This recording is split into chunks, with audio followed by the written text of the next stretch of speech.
buenas noches, 8:45, momento de las noticias. Mi nombre es Juan Carlos Sandoval y le presento nuestros titulares. Banco Industrial, siempre de tu lado, presenta los titulares.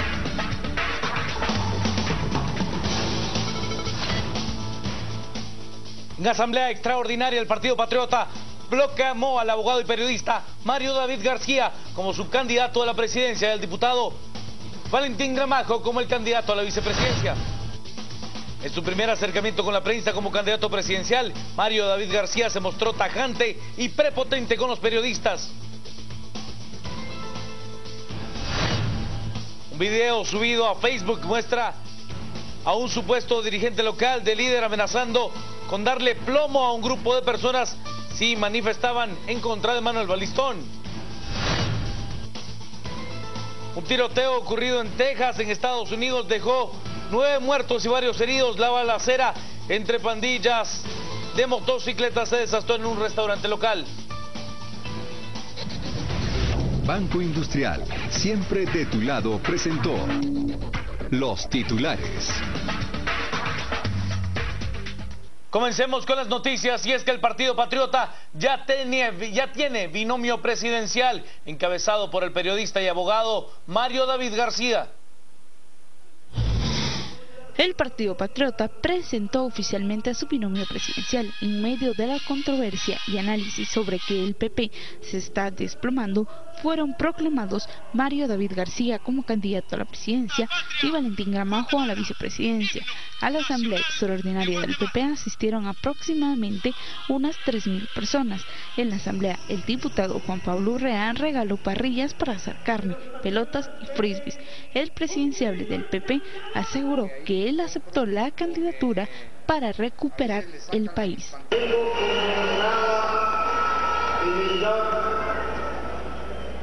con muy sentida emoción agradecerles el recibimiento en esta estructura partidaria que sin duda es la más importante que ha tenido Guatemala en su historia. Quiero agradecerles el privilegio que me están dando hoy de encabezar la cruzada por el rescate de nuestra patria. Durante su discurso, el secretario general del PP, Valentín Gramajo, le envió un saludo especial a los fundadores del partido, Otto Pérez Molina, y a la ex vicepresidenta Roxana Valdetti, quien dimitió del cargo para que se le pueda investigar. Saludo a la dirigencia del Partido Patriota que nos acompaña hoy, departamental y municipal, a los delegados del partido ante esta asamblea, a los alcaldes que están acompañándonos y saludo al Comité Ejecutivo Nacional también. Desde aquí le voy a enviar un fuerte saludo en nombre de ustedes a nuestros líderes nacionales, Otto Pérez Molina y Roxana Valdetti.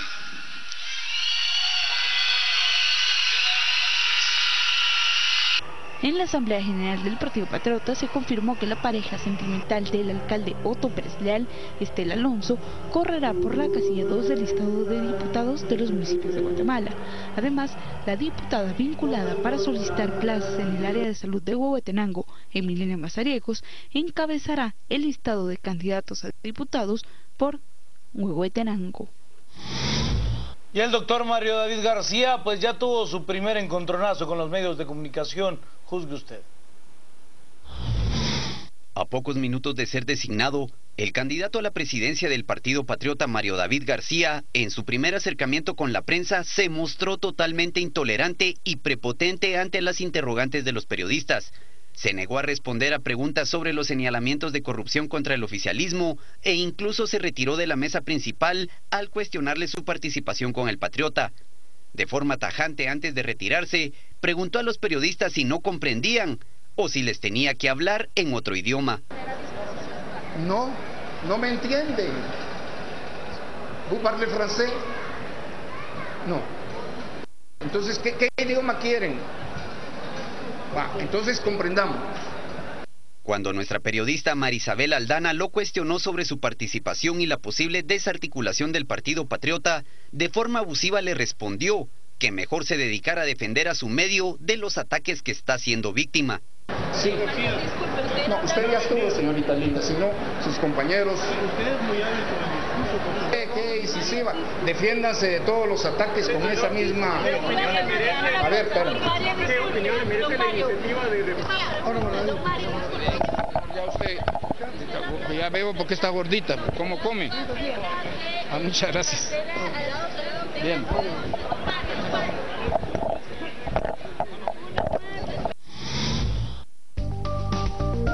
Las noticias nacionales son presentadas por Azúcar de Guatemala.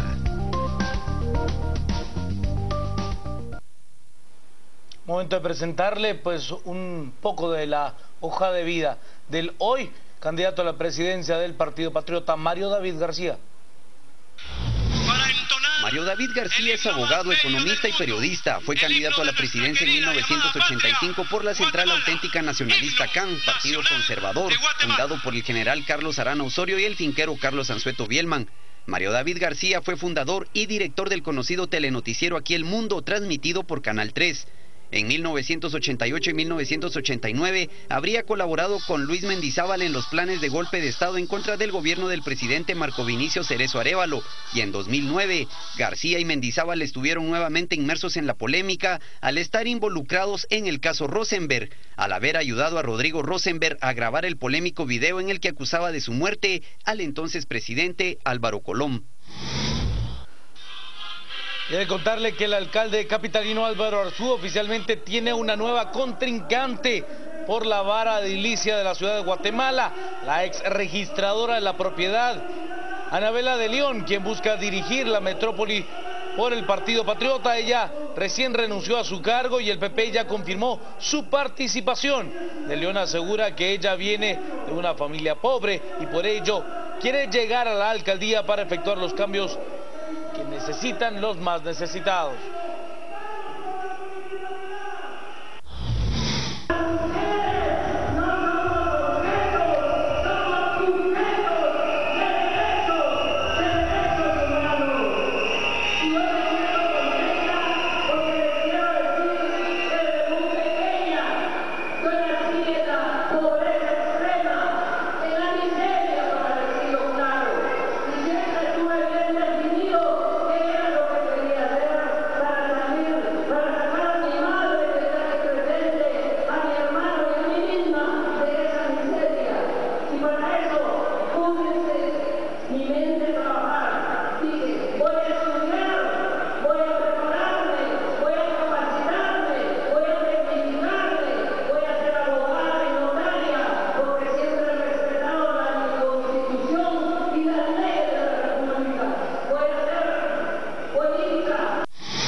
Por su parte, la actual ministra de Ambiente y Recursos Naturales, Michelle Martínez, respondió al trámite de antejuicio en su contra, el cual ya la Corte Suprema de Justicia envió al Congreso para que se pueda crear una comisión pesquisidora.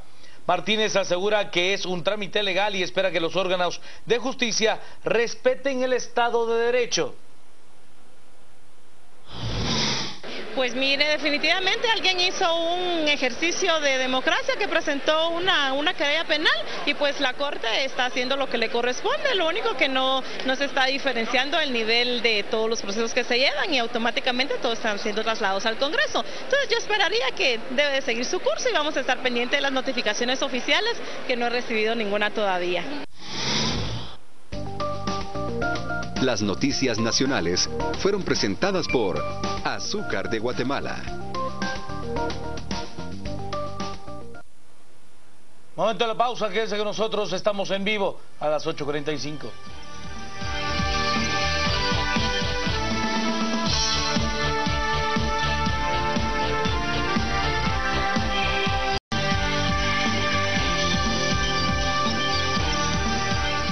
Digamos que las noticias más importantes del día, he de contarle que en la red social Facebook pues ha circulado un video donde simpatizantes o presuntos simpatizantes de la bancada y de la agrupación Libertad Democrática Renovada Líder pues amenazan a una persona que levanta un cartel en el cual se critica a esa misma agrupación política. La página de Facebook titulada Valdizón promete, jajajaja, ha puesto en circulación un video en el que un supuesto dirigente local del Partido Libertad Democrática Renovada Líder amenaza a las personas que justamente graban las imágenes, advirtiéndoles que les va a caer plomo si levantan alguna consigna o muestran alguna pancarta en contra de Manuel Valdizón cuando pronuncie su mitin. Es entendible. Bastan 2 dedos de frente para entender. Fíjate que no puedo, papadito. Me levantan una bandera. ¿Y quién está? ¿Y quién está? El video, según la descripción en Facebook, fue tomado en el estadio Las Gardenias en Coatepeque durante un mitin del Partido Libertad Democrática Renovada Líder, donde estuvo presente Manuel Valdizón. Un aparatoso accidente de tránsito se dio en la zona 5 de la ciudad de Guatemala, esto en inmediaciones del Estadio Nacional Mateo Flores. He de contarle que allí colisionaron 2 vehículos, un automóvil particular y un taxi rotativo. Al lugar acudieron paramédicos de bomberos voluntarios, quienes tuvieron que utilizar equipo hidráulico denominado La Quijada de la Vida para rescatar a varias personas que quedaron atrapadas en el vehículo particular. Estas fueron trasladadas al IX y al Hospital General, donde fueron identificados como Juan Alberto López, de 33 años, Luisa Ramírez, de 21, William Ramírez, de 42 y Byron Eduardo Ramírez, de 14. Las causas que propiciaron el percance son confusas, por lo que no se tiene una descripción concreta, aunque lo que sí es cierto es que ambos vehículos quedaron deshechos en su totalidad y de milagro no hubo víctimas mortales. Buenas noches, bienvenidos. Domingo 17 de mayo, hoy domingo a las 8:45. Es un gusto estar con ustedes y conversar sobre los hechos de gran trascendencia que se han producido en nuestro país, señores, apenas en las últimas 48 horas. Gracias por acompañarnos y le damos primero la bienvenida a Carmen Ortiz. Bienvenida, Carmen. Gracias, Juan Luis. Bienvenida, Pablo Hurtado. Muchas gracias, señores. Buenas noches. Y bienvenido, Philip Chicola. Buenas noches. Muchas gracias por el espacio. Pues es un gran gusto tenerlos a ustedes con nosotros. Paola, prácticamente... ¿Dos de los empapados de ayer? ¿Les puedo presentar así? Bueno, yo creo que aquí hay 4 empapados del día de ayer. Se mojó menos que ustedes, parecían zanates, la verdad. Porque yo vivo muy cerca, entonces... Pudo movilizarse con rapidez. Pude movilizar con rapidez, así es. Pero eso significa que llegaste después de la tormenta. Exactamente. Philip, ¿dónde vivió la tormenta? Justo caminando para el parque me cayó la tormenta. Yo recibí la tormenta, en cambio, en la tarima que Canal Antigua preparó el día de ayer. Al principio estaba, digamos, mejor guarecido que el resto de los manifestantes, porque estaba debajo del toldo, encima de la tarima. Pero luego el toldo se volvió, francamente, solo un símbolo, porque la lluvia caía de todas partes. Es difícil ver una lluvia así de intensa. Se ven con frecuencia en la Boca Costa, se ven en la costa. Es más difícil verlo aquí en el Valle de la Capital. Ayer hubo una lluvia verdaderamente impresionante a eso de las 3 de la tarde en la Plaza de la Constitución, en el Valle Central de la ciudad de Guatemala. Pero, señores, más impresionante que esa lluvia fue verdaderamente presenciar a más de 60,000 personas en el momento en que estuvimos todos reunidos en la Plaza de la Constitución, pero muy probablemente hasta 80,000 personas entre quienes entraban y salían de la plaza durante el periodo de la lluvia, protestando en contra de lo que se considera un sistema político corrupto. Miles y miles y miles de personas que llegaban prácticamente de todos los puntos del país. La reunión, la manifestación espontánea más grande y más heterogénea de la que Guatemala tenga memoria. Podemos hablar ahora ya de la manifestación más grande que se haya visto en nuestro país a lo largo de toda su historia. Ese himno nacional, cantado muy poco después de las 4 de la tarde, a voz en cuello por más de 60,000 gargantas, porque eso era exactamente lo que estábamos haciendo las personas que estábamos en la Plaza de la Constitución. Es uno de los momentos más emotivos de la historia de nuestro país. Es un momento para recordar y para contarle a nuestros nietos. ¿Qué piensan ustedes? Definitivamente fue muy conmovedor. Creo que a mí me llenó de emoción ver esa heterogeneidad de la que hablaba Juan Luis. Ahí había empresarios, fue muy emotivo cuando las diversas universidades se encontraron ante la Corte Suprema de Justicia y desde ahí caminaron para la Plaza Central.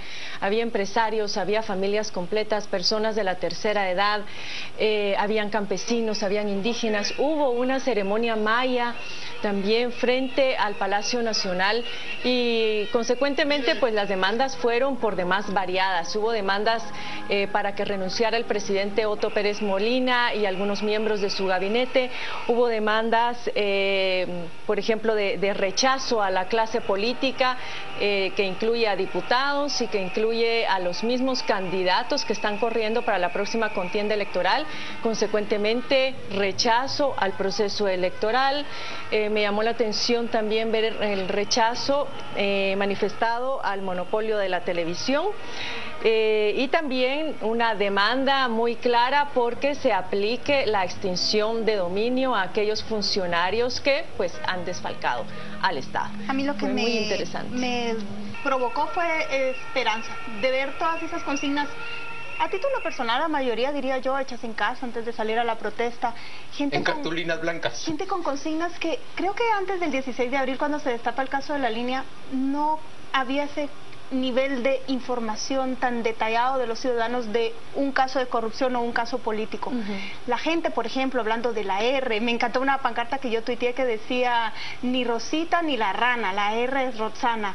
Una participación de la gente, y vi unos muchachos que llevaron un gran hueso que decía gobierno. Corrupción de otro unos lado. Muchachos con un cartel transparente que decía transparencia. Las consignas de buscar transparencia, de demandar cambios, fue lo que a mí me provoca una sensación de esperanza dentro de todo este proceso. Es que, a ver, si bien, como decía Carmen, hay una multiplicidad de demandas y que pareciera que la renuncia ya a fase 1 tenía un objetivo en común, que era pedir la renuncia de Roxana Valdetti. Sí. Alcanzado ese objetivo, y como siempre ocurre en este tipo de movilizaciones, digamos que se dispersa el mensaje. Entonces hay quienes hoy piden la renuncia del presidente, hoy hablan de una depuración más profunda, hoy hablan de no te toca Valdizón, en fin, hoy hay 4 o 5 mensajes fuertes pululando en el ambiente. Pero la narrativa subyacente a todos esos mensajes es una oposición a un modelo, es el modelo de un Estado como botín.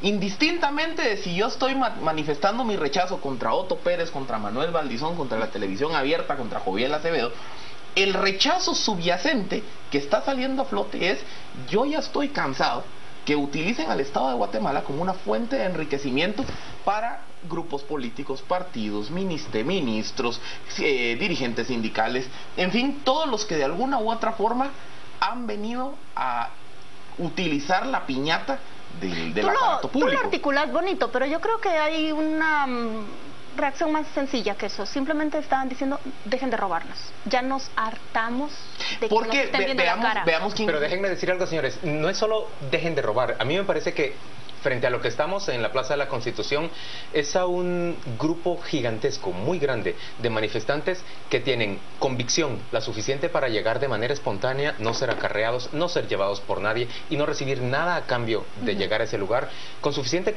convicción para hacerlo de manera propia y con ideas claras. Cada uno de los grupos tiene diferentes ideas. A mí me impresionó encontrar médicos sindicalizados del Instituto Guatemalteco de Seguridad Social que lo jaloneaban a uno como periodista para explicarle: estamos hartos de que se abuse de los fondos de seguridad social y no se atienda al paciente como se le debe atender. Y nos dijeron que querían que la CICIG llegara al instituto porque todos los sindicatos, excepto ellos, ya estaban cooptados, nos explicaba el dirigente, por la junta directiva, y que ellos querían pedir a la comisión que metan también investigación. A mí me pasó lo mismo con un trabajador de Coviel. Llega un trabajador de Coviel a decirme: viera la forma como están manejando los negocios de la obra pública, a mí me gustaría que investigaran, sería bueno que ustedes como medio le entren. En fin, digamos que creo que también mucho servidor público, mucho empleado público de rango medio. Yo encontré médicos del Roosevelt y médicos del San Juan protestando. Médicos que te pedían: tiene que parar esto. Nosotros necesitamos insumos para poder atender a las personas que están ahí. Nosotros tenemos que frenar el robo hormiga, pero además el robo que no es de hormiga sino de elefante, ese gigantesco de la compra de los medicamentos y los abastos, el equipamiento para los hospitales.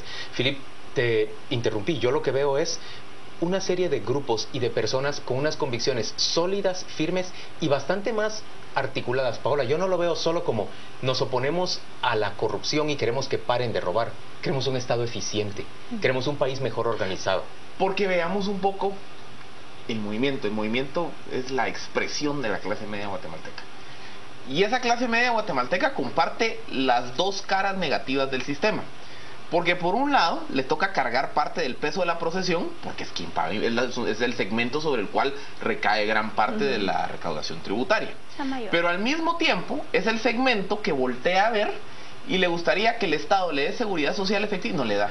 Le gustaría que el Estado le dé educación o salud pública, no le da. Entonces tiene que incurrir en gastos privados para llenar el vacío de un Estado ineficiente. Y ese entonces, creo yo que es el punto central de todo esto y que a veces se queda como escondido, no se ve, no está como en la superficie, y es la importancia de las clases medias.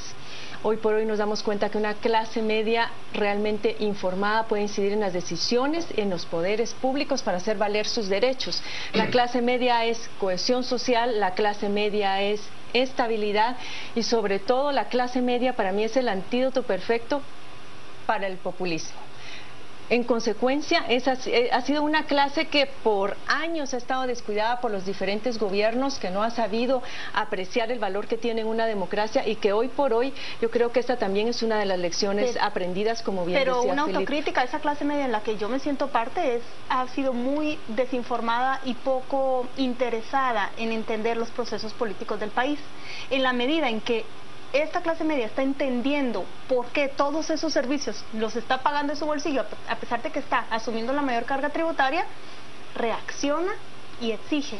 Ojalá se quede ese hábito de entender estos procesos y que no se quede solo en el error. Y hay otro elemento que también me llama la atención, porque creo que hay también un descontento de este segmento de clase media urbana y que ya vemos que se expandió rápidamente a núcleos urbanos en el interior del país e incluso núcleos rurales. Vean la movilización de los 48 cantones hace un par de semanas. También hay otro sentimiento, y es el sentimiento de que los partidos políticos hoy abandonan a la clase media y en su estrategia de llegar a administrar el botín recurren al clientelismo, al populismo y a herramientas demagógicas para tratar de comprar el voto de los segmentos más empobrecidos del país y que tienen más necesidades. Entonces básicamente hoy aquí hay un modelo de redistribución de la riqueza. Y el modelo de la redistribución de la riqueza es: yo, partido político, aspiro a llegar a la piñata, a beneficiarme de ese botín que la paga la clase media, y lo hago apalancándome en una estrategia electoral en la cual voy a tratar de gestarme la mayor cantidad de votos entre los segmentos más empobrecidos del país vía clientelismo. Entonces aquí como que la clase media se siente que el Estado no le da, que es quien está pagando los costos, que es quien le está quitando, y aparte de eso se están saltando encima mío para llegar al poder. Yo creo que hay algo que plantear. No es solo que el Estado no me dé, es que el Estado no está siendo eficiente. A ver, señores, si nosotros lo que queremos es construir una sociedad moderna, competitiva, próspera en términos generales, entendemos todos los que estamos sentados aquí en la mesa y muchas de las personas que nos ven por televisión que lo que más necesitamos es invertir en un sistema educativo que le abra oportunidades a muchos guatemaltecos. No tenemos ese sistema educativo. No vemos que nuestros dirigentes gubernamentales, políticos, no los vemos, ni siquiera sindicales, esa es la verdad. No los vemos suficientemente preocupados por mejorar ese sistema educativo. Y pensamos que a mediano y largo plazo, como guatemaltecos, vamos a tener que seguir dependiendo de una mano de obra, de unas realmente desventajas competitivas enormes, como lo son una mano de obra que no tiene calificación para asumir trabajos y por supuesto atraer inversiones y hacerse cargo de ellas, que son mucho más ambiciosas y mejor remuneradas. Es que el país no puede seguir caminando con un sistema político que se preocupa sobre todo del enriquecimiento de las clases gobernantes y del pago a quienes son sus socios en esta distribución de riqueza de la que hablaba Felipe. No solo la mano de obra no calificada, sino una ciudadanía que no puede ejercer en libertad sus derechos porque es engañada permanentemente y es instrumentalizada por todos estos candidatos populistas. Pero yo sí quiero resaltar que el día de ayer hubo una consigna que creo que fue que hay que poner aquí sobre la mesa, y es la de esto apenas empieza. Y yo quisiera pensar en aras de lo que estamos discutiendo, que efectivamente esto apenas empiece y que los guatemaltecos sigamos presionando por ese tipo de reformas que nosotros necesitamos para poder recobrar nuestra dignidad y el orden perdido. Yo veo una preocupación, sí, de los que aspiran a ocupar la presidencia en estas elecciones, de este movimiento que está pidiendo una lucha contra la corrupción. Ya lo he dicho antes, pero lo repito. Hay un spot de Sandra Torres en el que está diciendo no más, y hay un niño que dice no más corruptos. El spot de Roberto González, o La Valla, tiene una rata, se habla de corrupción, y Jimmy Morales también dice ni ladrón ni corrupto. Parecieran muy preocupados de lo que este movimiento puede afectarles en sus campañas, en sus ofertas electorales, de cómo podría, en vez de ayudarles, generarles rechazo.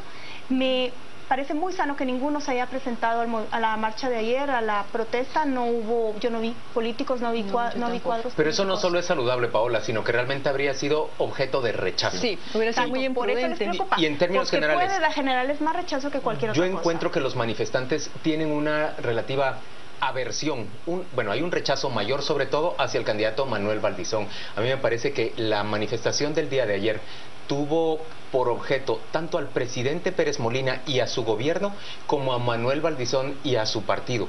A mí me parece que para la campaña de Valdizón y para el partido líder, lo que se está desarrollando en este momento en el país es un movimiento de rechazo que difícilmente logra frenar cualquier candidato en cualquier parte del mundo. Señores, yo veo hoy imágenes en las redes sociales de guatemaltecos que están pintando con pintura blanca por encima de esas pintas abusivas del partido líder en carreteras, en árboles, en postes. Hay un movimiento que se está genuino y espontáneo de ciudadanos que está viniendo a decirle: aquí está el freno para usted, hasta aquí está este lugar. Hasta aquí te lo permití. Y yo veo que empiezan a surgir, lo discutía con Carmen hace apenas unos minutos, ciertas manifestaciones preocupantes de conatos de violencia.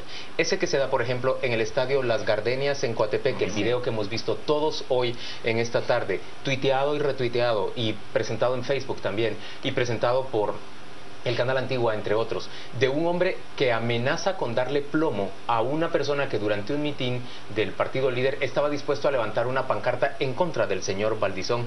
Esa clase de cosas, el otro hombre señalando con un arma, apuntando con un arma a una persona que se manifestaba también en Mazatenango. Estamos hablando de dos zonas, Coatepeque, la costa en términos generales, todas las tierras bajas, diría mi esposa, son áreas fuertes de Manuel Valdizón. Ahí estamos empezando a ver un movimiento de protesta y de resistencia contra esa candidatura. Hace falta una medición en términos generales. No sé si Filip conoce alguna reciente. Esa es la imagen, miren, de la persona que llega. Si levantan algo, les voy a dar plomo, les dice, ¿verdad? Te va a caer plomo. Al que levante una pancarta le va a caer plomo. Así es. Eso es en el estadio de Coatepeque. La imagen está recogida, me parece a mí, de manera diáfana, y se escucha muy bien lo que esa persona está diciendo. Es obvio que está identificado como alguien del partido líder, y lo que yo veo realmente es una tendencia que no sé hasta dónde pueda llegar, pero, Juan Luis, que va en detrimento del partido. No creo que eso necesariamente venga de la dirigencia de una organización, de decir, ofrecerle plomo al que levante cartel.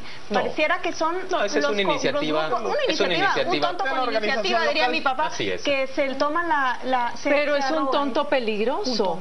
Peligroso, porque en cualquier momento tú no sabes en qué momento esto se va a salir de las manos. Yo creo que los candidatos deben de estar muy preocupados por sus correligionarios y cómo van a mantener y controlar este tipo de situaciones. Y aparte recordemos una cosa, es que los partidos políticos aquí en Guatemala son federaciones de eso.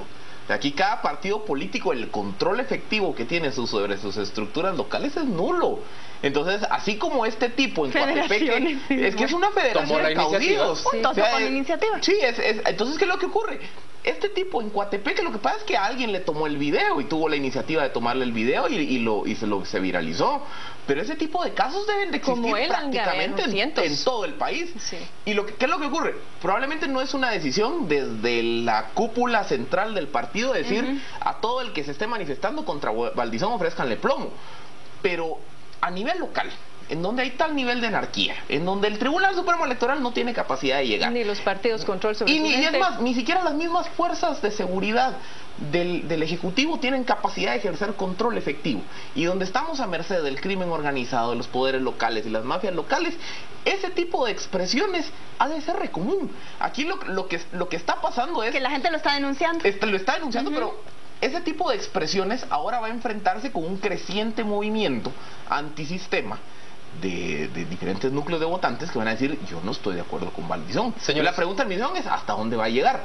Yo no quisiera pensar que en algún momento va a haber un enfrentamiento entre ese status quo, establishment, pero ese es el riesgo, y este nuevo movimiento. Señores, vamos a ir a una pausa comercial y volvemos dentro de muy poco para discutir alrededor de una pregunta a la que de una vez le anticipo que no tenemos respuesta. Después del 16 de mayo, ¿qué es lo que viene? ¿Qué es lo que se espera? ¿Qué es lo que los guatemaltecos podemos prever? Ya venimos.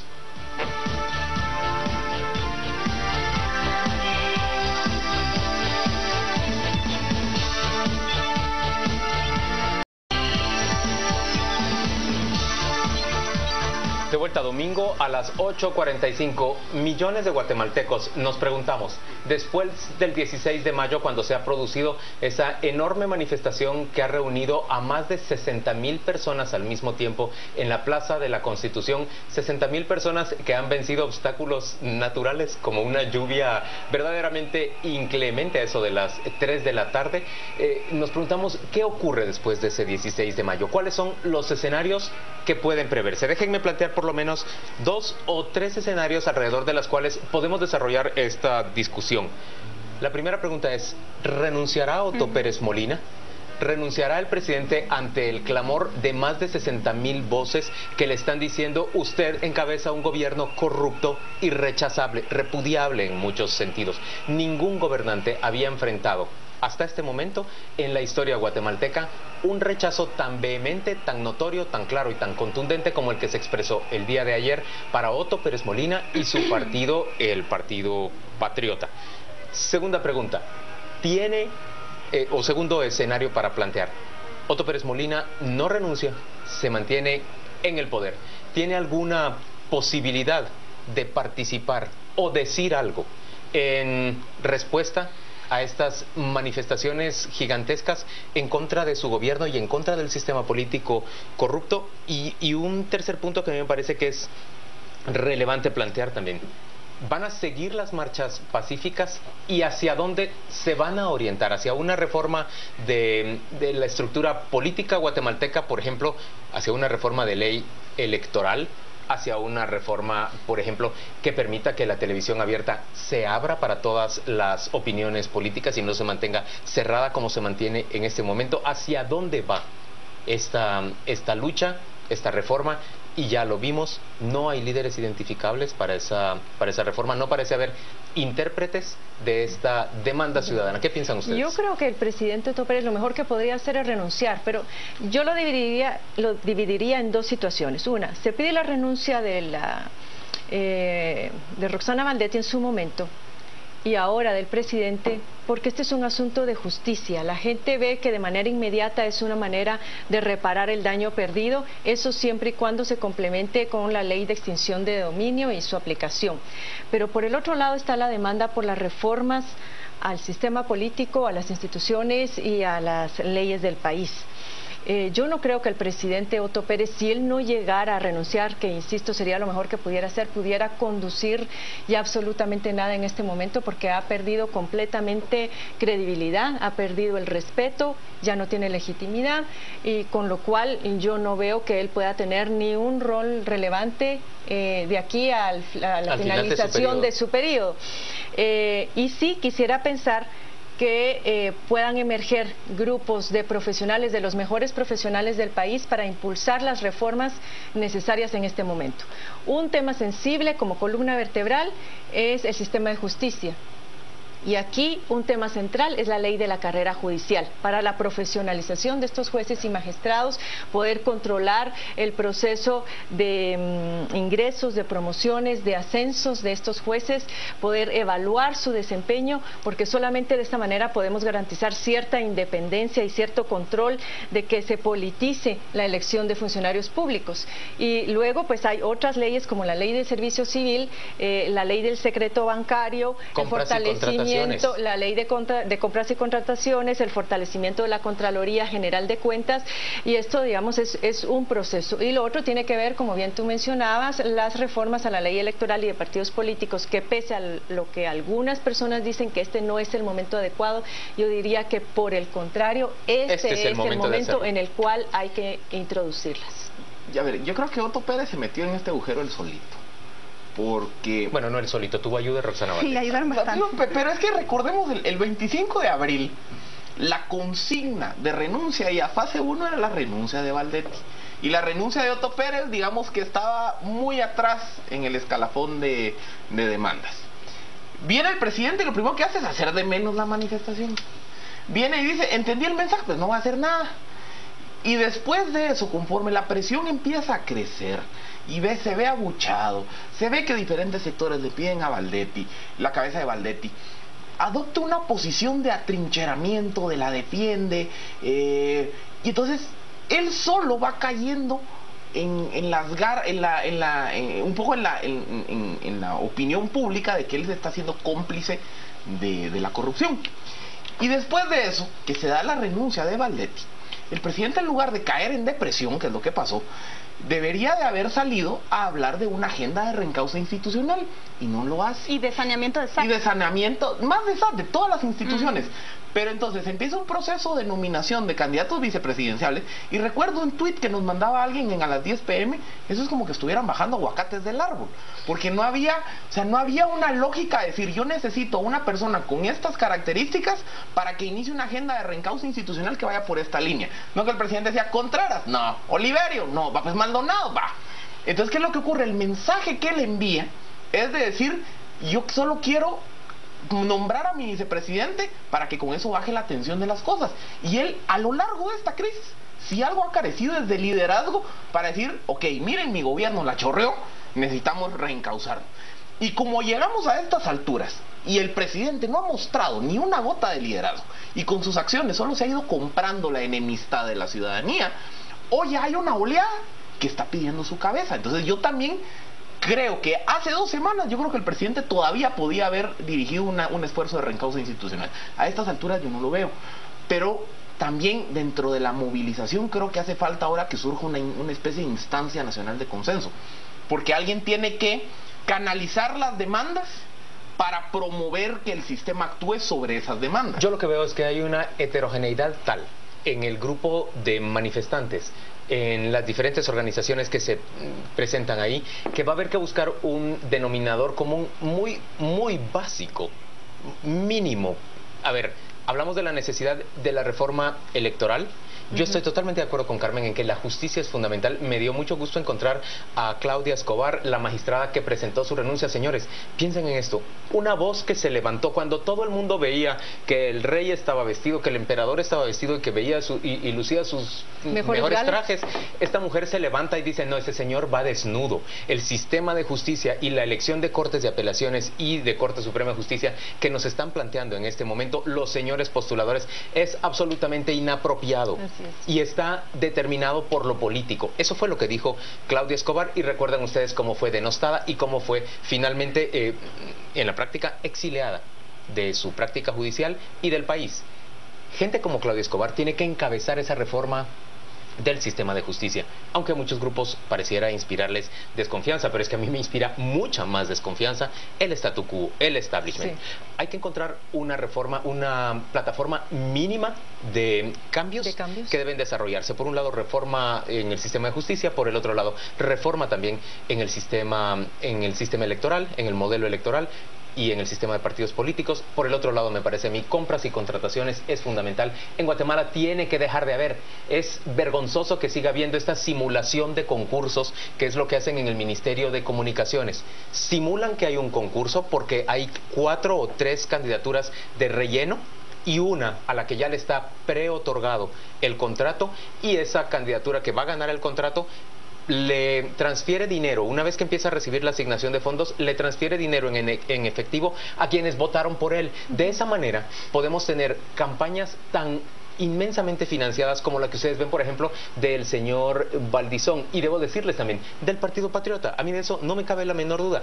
¿Cómo es posible que haya campañas en nuestro país que cuesten más de 200 millones de quetzales? ¿De dónde sale el dinero para retribuir? Iván se llevó más de los recursos del Patriota, porque en estas 3 semanas después de la crisis, él es el que ha ejercido o el que ha llevado a cabo mayor exposición en medios, y la campaña de Patriota está bastante marginal. Déjame referirme a la pregunta inicial de Juan Luis. ¿Qué viene? ¿Debe renunciar Otto Pérez Molina? Yo pienso que sí, por varias razones. Uno, lo que Philip decía, el presidente no ha salido con un discurso ni una intención de sanear el Estado.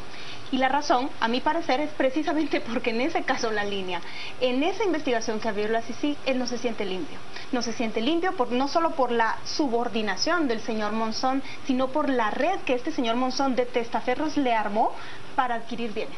Y aparte por todas las vinculaciones que pudo haber tenido esta estructura con la vicepresidenta y contra él. Número 2, el caso debe seguir en las etapas que ofreció CICIG, y debería el presidente y Roxana Valdetti estar sujetos a esa investigación para que nos digan si realmente no hay ningún indicio de que ellos participaron. Número 3, lo vamos a hablar en el otro segmento, pero lo adelanto. La designación de Mario David García hoy como presidenciable del Partido Patriota nos refleja la injerencia que todavía tiene Valdetti dentro de este gobierno. Primero, Carlos Contreras, su abogado en la campaña pasada que actuaba contra Sandra Torres. Segundo, el diputado Oliverio García. Tercero, Mario David García, un señor que es abogado y tenía un programa o tiene un programa de radio desde donde ha defendido al gobierno patriota, y sus críticas han sido más bien tenues. Y también ha defendido a Manuel Valdizón.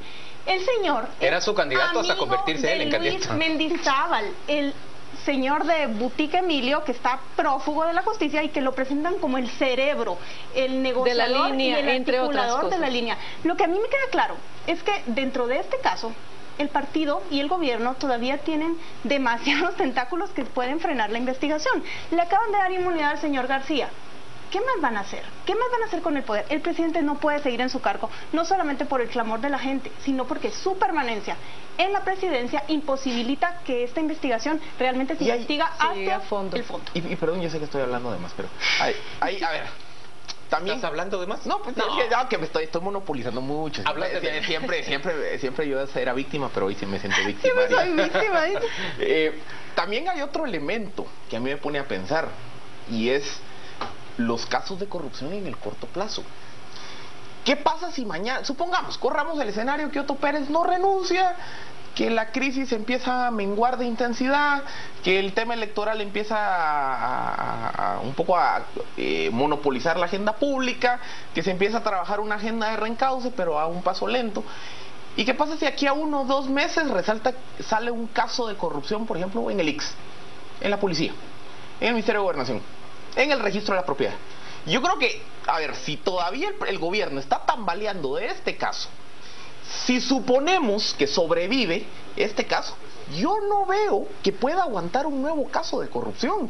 Y lo que pasa es que los actores que de una u otra forma han erosionado el presupuesto público en estos años son personajes que un caso de corrupción estallaría en las narices al presidente. Pero entonces, mira Felipe, eso yo creo que para mí es hasta cierto punto obvio. La línea fue lo que se descubrió ahora, pero ese es uno de tantos negocios que me parece van a estar vinculados a altas autoridades. Pero es que mencionemos uno concretamente. ¿Cómo es posible que el Estado de Guatemala haya pagado 22 millones de quetzales por agua con sal? Agua con sal. Entre 97 y 98% del contenido de la fórmula que se iba a vertir sobre el lago de Amatitlán es solución salina, esto es agua con sal. Eso es exactamente lo que se Eso iba es a vertir. Esos 22 millones de quetzales, ¿quién los va a devolver? El señor Reutemann, que fue el representante de la empresa que hizo el negocio en Guatemala, los va a devolver Roxana Baldetti, que fue la gran impulsora de ese negocio. En este momento vale la pena preguntarle a Israel si la señora Baldetti viajó a Israel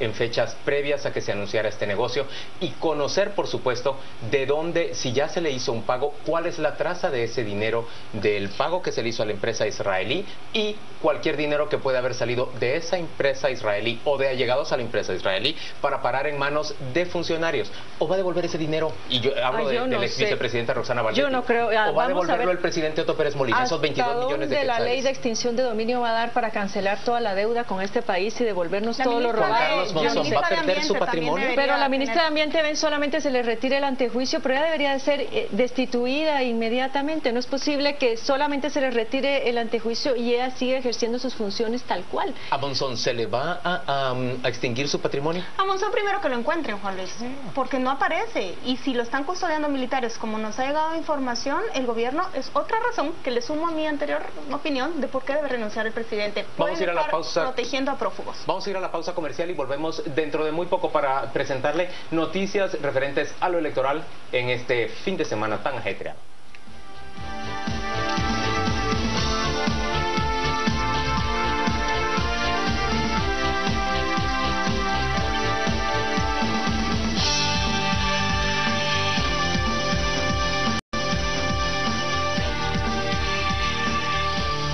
El Partido Patriota realizó hoy su asamblea extraordinaria en la que proclamó al candidato a la presidencia que confirmó apenas ayer por la noche.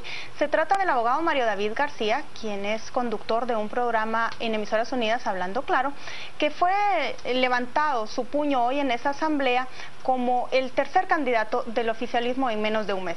Alejandro Sinibaldi se salió del partido luego del caso La Línea. Antonio Coro, exalcalde de Santa Catarina Pinula, se pasó a las filas del líder y Mario David García asume después de que el embajador de Guatemala en el Reino Unido, el señor Acisclo Valladares, declinara apenas el viernes pasado la invitación del Partido Patriota. Le va a acompañar Valentín Gramajo, el jefe de bancada del Partido Patriota, a ese binomio de un partido que está buscando no solo tener sobrevivencia en estas elecciones con un candidato a la presidencia y también con una candidata a la alcaldía metropolitana como la señora Anabela de León, que fue proclamada como la competidora de Álvaro Arzú por parte del PP, sino que también le ofrece a Mario David García, al menos en el periodo eleccionario, inmunidad a alguien que, hablábamos en el segmento anterior, tiene una amistad estrecha con Luis Mendizábal, prófugo de la justicia, que es el dueño de la boutique Emilio, donde incautaron más de 1 millón de quetzales, incautaron también una computadora que, según fuentes nos han contado, contiene mucha información que va a dar para más, en este caso La Línea. Mario David García, para muchos. Mario David García respondió hoy a la prensa de esta manera que le voy a presentar para que vamos a ahondar en esta discusión. Si nos pone producción el audio. No me entienden. ¿Vous parlez francés? No. Entonces, ¿qué idioma quieren? Entonces comprendamos. Cuando nuestra periodista Marisabel Aldana lo cuestionó sobre su participación y la posible desarticulación del Partido Patriota, de forma abusiva le respondió que mejor se dedicara a defender a su medio de los ataques que está siendo víctima. Sí. No, usted ya estuvo, señorita linda, si no, sus compañeros... Usted es muy hábil con el discurso. ¿Qué incisiva? Defiéndase de todos los ataques con esa misma... A ver, espérame. ¿Qué opinión le merece la iniciativa de... Ya usted... Ya veo por qué está gordita, ¿cómo come? Muchas gracias. Bien.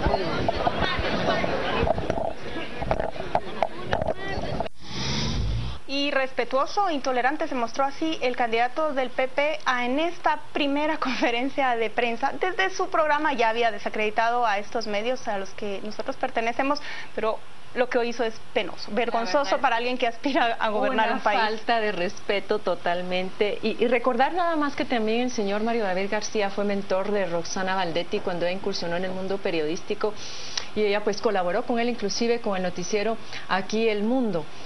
Yo lo que veo es Definitivamente el señor Mario David García es un hombre cercano al Partido Patriota, les ha apoyado como abogado y asesor en varios casos.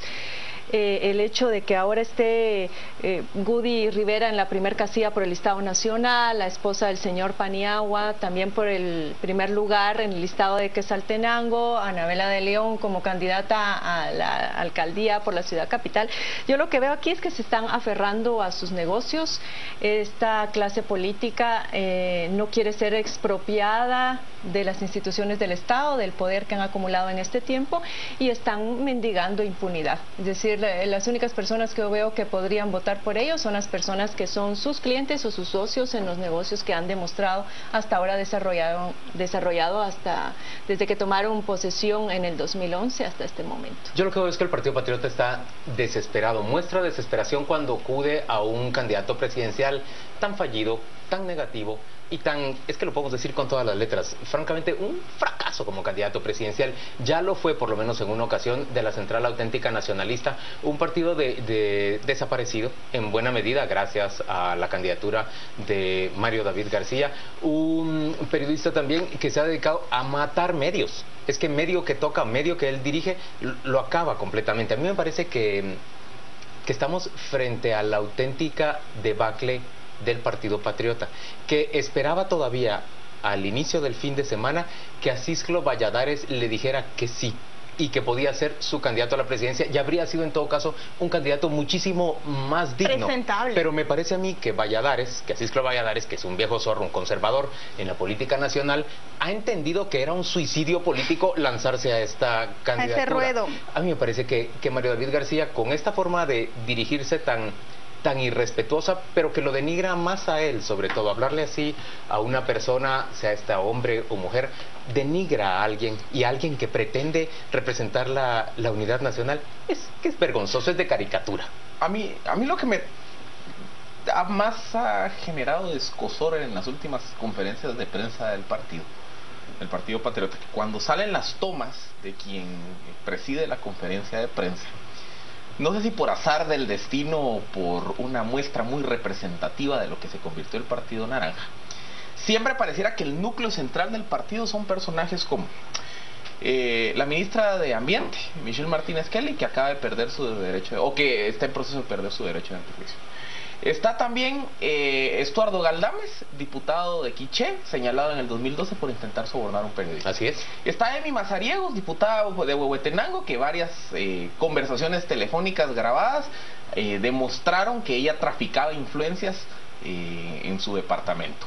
Aparece Otto Pérez Leal, hijo del presidente, que su gestión en Misco primero fue mal calificada en términos de transparencia, y se ha hablado mucho sobre el rol que juega una Estela Alonso en todo el proceso de intermediación de los grandes negocios. Entonces pareciera que ese núcleo central del Partido Patriota en todas las últimas conferencias, Gudy Rivera, se me olvidaba, señalado en el año 2014 de tráfico de influencias en el proceso de elección de magistrados de Corte Suprema. ¿Mencionaste Estela Alonso? Estela Alonso, pero no es Casilla 2. No Estela, pero yo hablo así como de quiénes son los que aparecen siempre en la fotografía de las conferencias de prensa.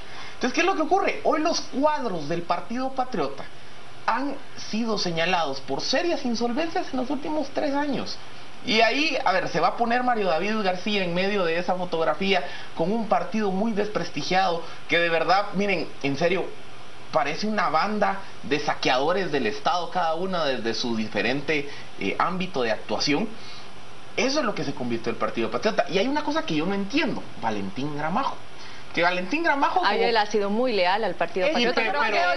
Pero creo que él... de consolación que le dieron ahora. Pero ni premio de consolación, él está haciendo suicidio político. Es una candidatura de sacrificio. Estaba primero de lista nacional. Bueno, es premio a esa lealtad. Yo no sé si llamarlo premio, pero yo posiblemente él esté contento. Si no, no hubiera aceptado. Sí, porque, a ver, él iba primero en lista nacional, iba a entrar. Porque el Patriota, a pesar de todo el desgaste, iba a colocar diputados. Valentín Gramajo iba a entrar. Ahora, como candidato a vicepresidente, se queda fuera. O sea, Filip, yo solo encuentro una explicación para la candidatura de Mario David. Quiere decir que él, sabiendo todo este desgaste y este suicidio político, como decía Juan Luis, quiere decir que él en su análisis gana más de lo que pierde, porque sabe que se está postulando con un partido que es un barco a la deriva, casi hundido, ¿qué es lo que gana a cambio? ¿Qué negociación hicieron? No la desconozco, pero quiere decir que en su balance él gana muchísimo más postulándose que quedándose de presentador y de abogado. Yo veo dos cosas. Logra inmunidad por los siguientes 4 meses, pero por el otro lado también, recuerden que las campañas electorales y sobre todo las de los partidos oficialistas siempre le permiten al candidato y a quienes organizan la campaña quedarse con una parte de la plata. Aquí hay enriquecimiento ilegítimo, ilícito, a partir de las campañas electorales. Señores, queremos presentarles una última información antes de despedir este programa, porque vamos ya rumbo a Destino 2016. Hoy nos acompaña Suri Ríos y con ella vamos a desarrollar la conversación esta noche. Miren, el partido Creo de Roberto González Díaz Durán y Rodolfo Noitze ha presentado el listado de sus financistas en el primer trimestre del año 2015. Vea usted este listado. Hablan de Álvaro Castillo Monge, que les ha proporcionado ligeramente más de $500,000 de quetzales, 539,000 quetzales. Rodolfo Noitze les ha proporcionado, el candidato a la vicepresidencia, 271,000 quetzales. Alfredo Vila, 100,000 quetzales. El candidato a la presidencia ha contribuido con 65,000 y los diputados han contribuido con 45, 35, 30, 25 o 15,000 quetzales cada uno. Estas son las cuentas que está presentando del primer trimestre del 2015 el partido Creo.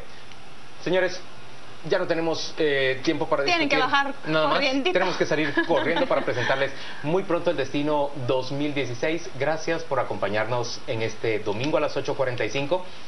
Le deseamos a usted, primero, que nos acompañe en Destino 2016 y segundo, que descanse, que pueda reposar, porque la semana que se abre ya se ve, va a requerir mucha energía de parte de los guatemaltecos. Nosotros, por supuesto, estamos dispuestos a aportarla. Gracias por estar con nosotros. ¿Qué te digo? Esas...